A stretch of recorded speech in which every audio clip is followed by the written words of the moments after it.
Tony with TNT Home Inspections here. A little Halloween fright for you here. How's that? Found something interesting in a crawl space today. This is why I like to use my robot when I can. But anyway, you can see right here, we got us a little friend. I think I'll stay way back here.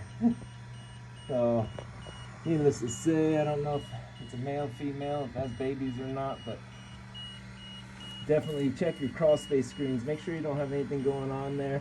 Make sure they're sealed up but open so that way you don't build condensation in your crawl space. If you need help with that, give us a call at 1-844-TNT-HOME and we can definitely help you out with that. Let's see if we get another little view of them over here. Hopefully there's not more. Hopefully there's no damage to the ductwork.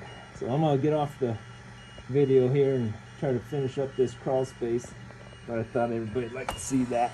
So everybody have a great day and give us a call if you need help. Thank you.